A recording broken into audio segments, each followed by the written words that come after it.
graduated last year. Me person me free chrome ha because situation led me buy manyashi, and I wanted to go back. I need to go back home. Because we don't want to stay here. I'm sick and tired of this country. I should have been fed. Look at how I am. I have been working as a teacher in this country. Not that Ghanaians are illegal, but the Home Affairs forced most of them to be illegal. Because some of them have permanent status, which has been revoked. I have them here.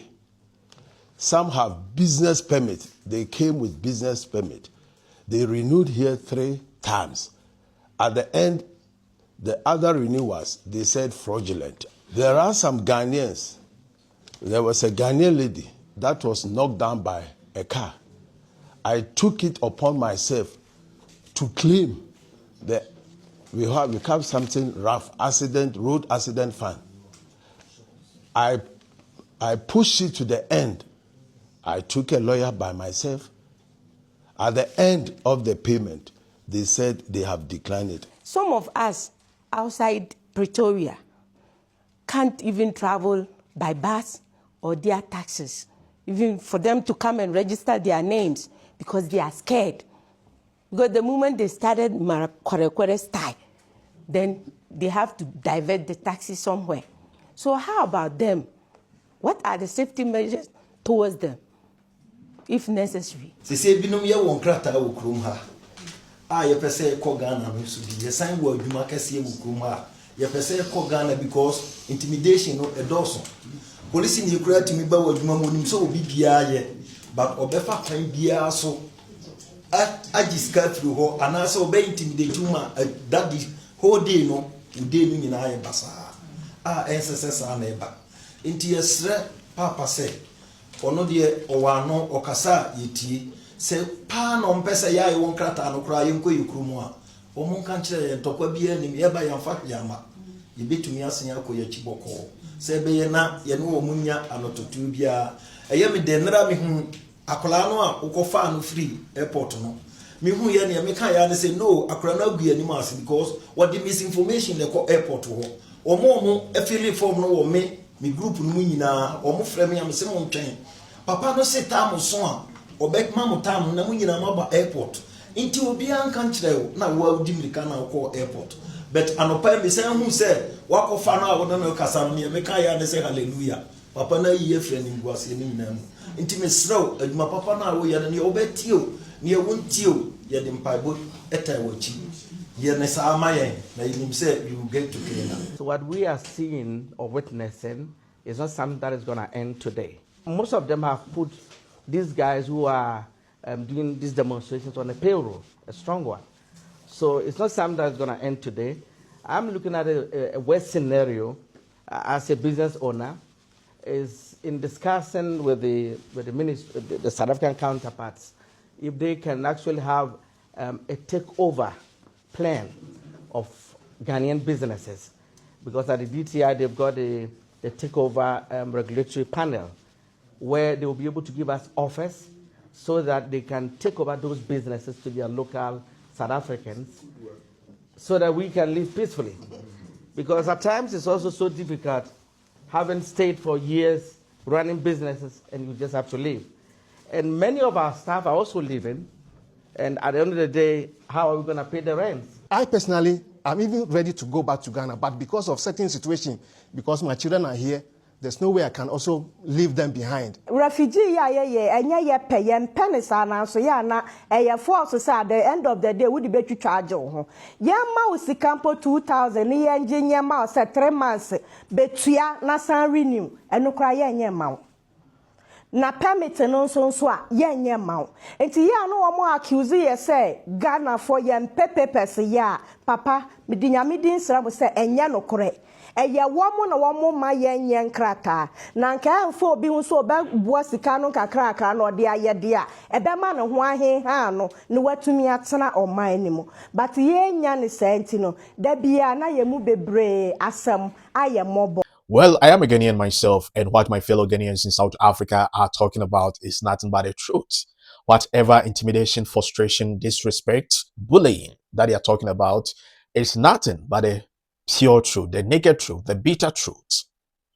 It is obvious and very sad that South Africans are treating Ghanaians this way, because we Ghanaians are good people. We are friendly. We open our arms to everyone, and we don't show any disrespect towards any fellow African. If you visit Ghana, we accept you no matter your nationality. We embrace our fellow Africans, our fellow Black people. But this is the situation that Ghanaians are facing in South Africa, whereby we have South African companies, businesses in Ghana, MultiChoice, ShopRite, MTN, Goldfields, Newmont, Absa Bank, a lot of South African companies that I can mention are in Ghana operating peacefully with South African workers. But here is the situation that they are telling Ghanaians that you cannot come to South Africa and work in South Africa. You need to go back to Ghana and fix your country. If that is the case, then South Africans in Ghana must also come back to South Africa and fix their country. Let me tell you, Ghanaians do not travel to South Africa because Ghana is poor. Ghanaians do not travel to South Africa because we don't have food to eat in our country. We come to South Africa because we see opportunities, and we take that advantage and grab that opportunity. Maybe you don't see the opportunities because that is your country. You are receiving grants from the government. You are receiving anything that you need from the government. But our side is different. We are responsible for our livelihoods. We help our government, and our government also help us. We work hand in hand. We don't put all the blame on our government. So we see opportunities elsewhere, and we go and grab the opportunities. The lifestyle that majority of Ghanaians live in South Africa is not criminal lifestyle. Most of the teachers, most of the salon owners and workers, you will say, you admit to the fact that they are Ghanaians. And even after 1994, when you got your freedom from the apartheid era, most teachers who came to South Africa to teach you English, to teach you mathematics, to teach you science, to teach you history, they were Ghanaians. And up to now, Ghanaian teachers are still in South Africa teaching you. So if you think Ghanaians are in South Africa to take something that belongs to you, that is a no. We are contributing to the development of the country. We are contributing to the so-called GDP that you boost off of your country. But this is the case that South Africans are telling Ghanaians to go back to Ghana and fix their country.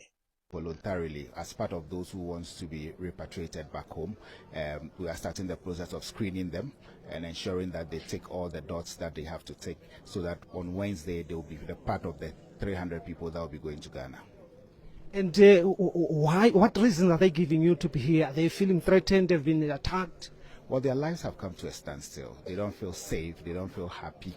The challenges as to these demonstrations, this rather unrest, xenophobic attacks on them, most of them feel that their time here is done, because they believe that they are here to work genuinely to help the country and also to help themselves. If that purpose is defeated, then they don't know the reason why they should continue to be in this country. So they are willing and ready to go back home, to go start life all over. With the group of people that have been here, are there some that have been physically attacked, or is the threats and the marches that happen? I think with the numbers that we have here, about 10, 20 people that we've documented have been attacked. Physical abuse, physical attacks. And I believe that it's not right in the Committee of Nations, especially in the AU model, that we'll be doing these sort of things to one another as Africans. We've seen Ghana taking South Africa even to the AU. Does it mean Ghana supports illegal immigration in South Africa? What's the stance of that? I think Ghana's problem is that the approach to which we resolve the issue. Globally, we know that illegal migration has always been a challenge, a big challenge. How we solve it proactively is what the difference is. We've engaged your South African authorities on several occasions. They've been very, very helpful. But we have move from that point to the point where the demonstrators don't listen to whatever government says again. That is where the challenge is, because at the end of the day, they are taking the laws into their own hands. I remember President Ramaphosa giving a statement condemning this act, only for the same demonstrators to say that they've given foreigners till June 30th and that they will not listen to the president. What does that mean? That is disrespect for authority, and I think that is something that we all have to frown upon. Just give us a rundown of what is happening here and how will it culminate into traveling and when. So once we are done with the screening of them, we'll let them know the numbers that are going to Ghana. We are expecting to have about 200, 300 people here today. Home Affairs will start setting up on Wednesday at 10 a.m. today for them to be able to leave on Wednesday at 6 a.m. to Ghana. The other groups, since we had there about 800 of them that have shown interest. So the first group has an aircraft that will take 300. After some few days, we'll take another 300, and then there'll be a third flight for 300, making sure that we get everybody back home. Is it a set moment that Africans would feel unsafe in an African country? That is where the Pan-African dream that we all believe we should have has fallen limbo in South Africa. I sometimes listen to the demonstrators and their leaders, and I feel ashamed as an African, because some of the rhetoric, some of the things they say. Look, we all believe in diplomacy. We all believe that the world has moved from one of being in isolation to a global community. If you do these things that they are doing and there are reprisals in other countries, how does it affect us as African? Africa has clamored for visa-free and borderless societies. We are not saying that let criminals or individuals without documents enter, but regulate it in a way that will help in discussing the issue and solving the issues of illegal migration. Ghana is not happy. We have foreigners in our countries as well. Are we chasing them on the street? Are we going to their shops? Are we taking their keys from them? No. You hear people in this South Africa, people that should know better, using very unprintable words on, for example, our president in Ghana and our foreign affairs minister. Let me sign a word of caution that it is not that we are timid. It is not that we cannot have the same things they are saying in our president. You can do whatever you want to do in South Africa, but we beg them, do not bring in our president into this. Do not use those words that you are using against our leaders in Ghana, because it will get to a point that when the Ghanaian want to use the same words, we will not be able to stop them. It doesn't mean that we should do this when we know that diplomatically we are able to solve this issue. So the name calling, the insults, the other thing, well, I believe that after President Cyril Ramaphosa spoke, I heard people calling him names, unprintable things, but don't bring it on any Ghanaian leader, because we are taught civically to respect authority, and that is exactly why we are kept quiet, and that's exactly why we want to solve this thing diplomatically. If you ask me if Ghanaians have been attacking South Africa, I will say a big yes, because I am also Ghanaian living in South Africa. I used to teach, and due to this situation, due to these circumstances, whereby your permit will need renewal and they will not renew for you, I stopped teaching. So that is my story. And if my fellow Ghanaian is talking about the difficulties of renewing a permit as a teacher, I fit in that shoes. I fit in that situation. So I can explain better. They don't want to give us what we deserve legally. Not illegally, but legally. I don't know if it is out of hatred, if it is out of jealousy, or out of their mentality. Let me put it that way, because it is ununderstandable. Listen, Ghanaians are people who respect the rules and regulations of other nations. When we visit your country, when we are living in your country, we are law-abiding people. And some South Africans can attest to this fact that there's no lie in this statement that I'm making. We don't do anything illegal. We want to follow all the procedures, all the laws. When it goes to another man's land, another man's country, you are law-abiding people. But you refuse to renew our permit. And you call us illegal foreigners, your fellow African. But calling us foreigners, it is not something that surprises me, because even some people can meet me on the street and ask me, or come to my business place and ask me, do you have cars in Ghana? Meanwhile, we started driving in 1957, whereby you started driving in 1994. Someone, a South African, can meet you on the street and ask you if there is television in Ghana, if you watch television. Some can even ask you if Ghana is in Africa. Some can even tell you to go back to Africa. They don't even know that South Africa is in Africa. So dealing with people, such people with low education and low mentality, low sense of reasoning, ignorance, you cannot reason with such people. And in argument, you will never win because they believe they are right, but in actual sense, they are deviating. They are very wrong, but they believe they are right. So in this sense, I don't think Ghanaians are fighting to stay in South Africa. I don't think Ghanaians are forcing themselves to stay in South Africa. Ghanaians are leaving as our government is making all arrangements to take us back to Ghana. This is my final submission. If South Africa want to isolate itself from all African countries, then they must also isolate all business ties with other Africans. That will be a fair game because over 500 billion rands is coming from other African nations, from South African business ties, business associate with other African countries annually. 500 billion rands over coming from African countries. So let us agree to these terms that South Africa from now on is an isolated country within Africa, not only by migration, but by business too. That will be a fair game. And I'll advise all African countries to cut ties with South Africa. They brought this on the table and they must deal with the consequences. A word to the wise, it is always enough. I will end my submission and my argument here. This is my grievances.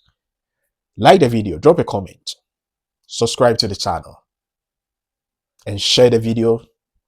Let it go far so that a fellow African, a fellow Black people in the African diaspora can also get access and know what is happening in South Africa. Stay awesome. My name remains Don Cyrus.